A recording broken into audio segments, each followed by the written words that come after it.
Hey everyone, welcome back to the channel. Today's story is about love, trust, and a moment that changed everything. Let's get into it. My name is Marcus. Commitment has always scared me a little, not because I don't want it, but because I take it seriously. I'd only loved one person before Lena, and losing that relationship changed how I approach everything. It taught me that love isn't enough without alignment, effort, and honesty. So when Lena came into my life, I didn't rush. I asked questions. I listened. I watched how she handled stress, conflict, and disappointment. By the time I decided to propose, I wasn't guessing. I truly believed we wanted the same life. I didn't tell anyone I was planning to propose. I wanted it to be just between me and her. No opinions. No pressure. Just a moment that felt real. The ring stayed in my jacket pocket for 3 days. I checked it constantly, not because I was unsure, but because I couldn't believe I was finally doing it. Her name is Lena. We'd been together for almost 4 years. Our relationship wasn't dramatic. We didn't fight often. There was no cheating, no big red flags. We had routines, trust, and plans for the future. We talked about marriage casually, the way couples do when it feels inevitable. That's why proposing felt like the natural next step. I chose a Friday night at a rooftop restaurant downtown. It wasn't random. We'd met through mutual friends years earlier, but that rooftop was where things really began. We went there after a group hangout, planning to stay for one drink. We ended up talking for hours. That night, we talked about our families, our fears, and what we wanted out of life. Before we left, she looked at me and said she was falling in love with me. That's why I wanted to propose there. It felt like returning to the moment everything started. That Friday morning, I woke up feeling light. Not nervous. Not unsure. Just calm, the kind of calm you feel when you think everything in your life is finally lining up the way it's supposed to. I remember checking the time, rolling over in bed, and thinking, tonight's the night. At 10:17 a.m., my phone buzzed on the nightstand. Message request. From Maya, Lena's best friend. That alone made me pause. Maya and I weren't close. We were polite when we saw each other, but distant. She was fiercely protective of Lena, and I always got the sense she was watching me, waiting for proof that I'd messed things up. I opened the message. It said, "I don't know how else to say this, but if you're planning something big today, you need to stop." My stomach dropped instantly. I stared at the screen, reread the message, then typed back. "What are you talking about?" Minutes passed. Long enough for my excitement to turn into confusion, then worry. Finally, she replied. "I wouldn't normally interfere in your relationship. But you deserve to know this before you make a life-changing decision."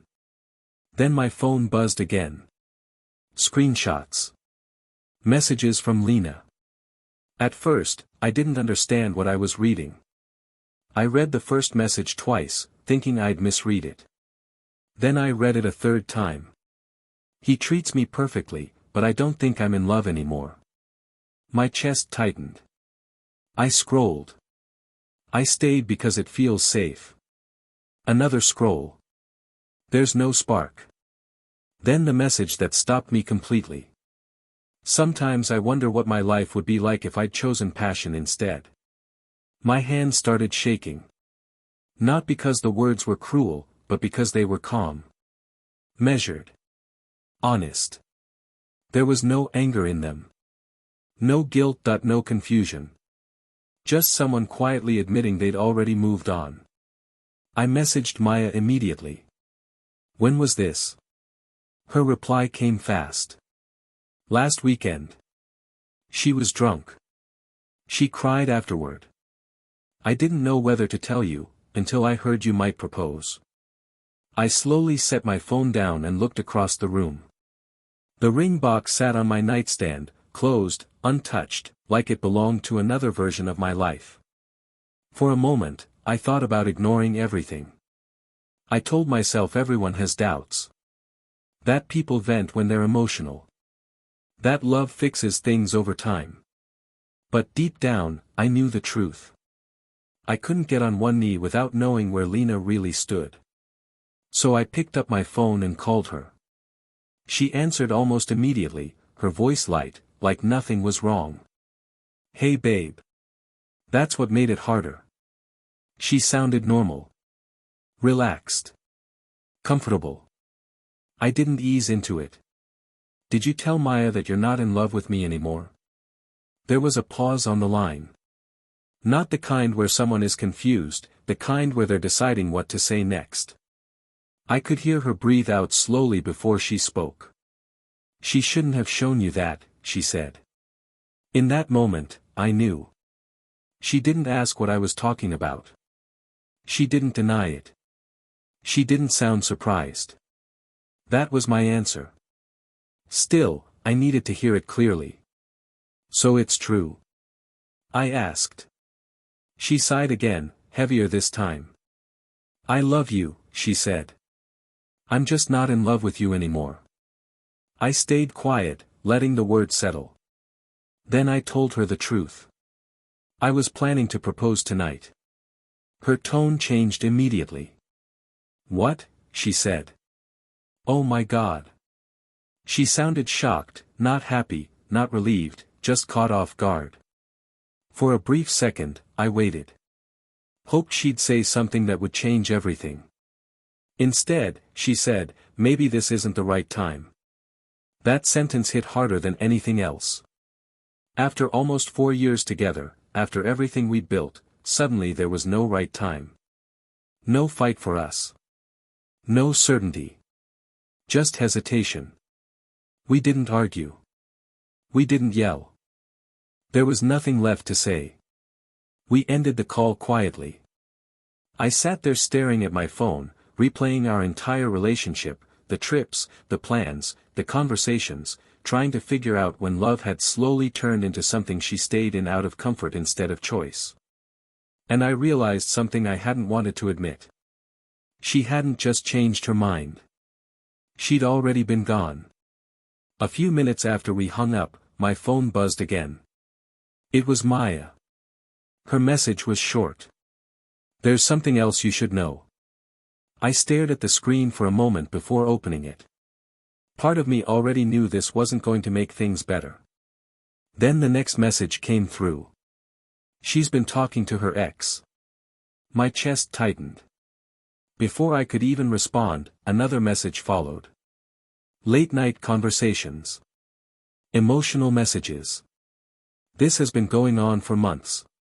That was the moment everything finally clicked. The distance.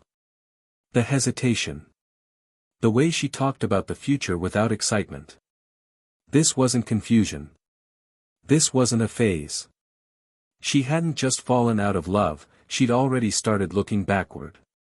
And suddenly, the story in my head changed. I wasn't losing the love of my life. I was about to marry someone who had already checked out emotionally and was leaning on someone else to fill the space I used to occupy. I sat there in silence for a long time. The ring box was still on the nightstand. The reservation was still confirmed. The night I'd planned so carefully was still waiting. And for a while, I didn't know what to do. Eventually, I decided I was still going to the restaurant. Not to propose. Not to confront her publicly. But to clear my head. That place mattered to me. It was where everything started, and I needed a quiet space to understand how it had ended. I got dressed and went anyway. When I arrived, I asked for the table by the railing, the same one we used to sit at. I ordered a drink I barely touched and stared out at the city, trying to put words to what I was feeling. Sadness. Disappointment. And a growing sense of betrayal. I wasn't angry yet. I was just tired. Then I saw her walk in. I hadn't invited her. I hadn't confirmed anything. But when she spotted me, she froze. She walked over slowly and sat down across from me, her eyes already glassy. I thought you might be here, she said quietly. I didn't reach for her hand. I took a breath and finally said the things I'd been holding in all day. I know about your ex, I told her. The messages. The late nights. All of it. Her face dropped. I wasn't yelling. I wasn't accusing. I was hurt. I was planning to spend the rest of my life with you, I continued. And while I was doing that, you were emotionally leaning on someone else. She tried to explain. Tried to say it didn't mean anything. But it meant something to me. I needed you to choose me, I said. Not keep me as the safe option while you figured out what you really wanted. That was the first time that night she cried. And that's when I knew, not because she was sad, but because she had no real answer, that the future I imagined wasn't real anymore. She tried to explain. She said it didn't mean what it looked like. That she was confused. That she never meant to hurt me. I listened for a moment, then I stopped her. Not out of anger, but because I finally understood something. I deserve to be chosen, I said. Not kept because I'm safe. Not loved halfway. She didn't argue. She just cried. I reached into my pocket, took out the ring, and placed it on the table between us. Then I stood up and walked away. The weeks after weren't easy. I missed her. I missed the routine. I missed the future I had already pictured in my head. But there was one thing I didn't miss. The doubt. And that's how I knew I made the right decision. Because sometimes the message that breaks your heart is the same one that saves you from building the wrong life with the wrong person. Looking back, I don't hate her. I understand now that people don't always leave loudly. Sometimes they stay, while slowly giving their heart somewhere else. Walking away didn't mean I stopped loving her. It meant I finally loved myself enough not to beg for certainty. That night changed the way I see relationships forever. Because love isn't about comfort. It's not about routine. And it's definitely not about being someone's safe option. It's about choice. So I'll leave you with this. If you discovered the truth before making a life-changing decision, would you see it as heartbreak or as a second chance to choose the right future? Let me know what you would have done. Let me know in the comments. If this story resonated with you in any way, or reminded you of a moment you've lived through yourself, make sure you subscribe to the channel. We share stories like this every week, honest, thoughtful, and real. And if you haven't already, drop a comment below. Your perspective might be exactly what someone else needs to read today. Thanks for listening. I'll see you in the next one.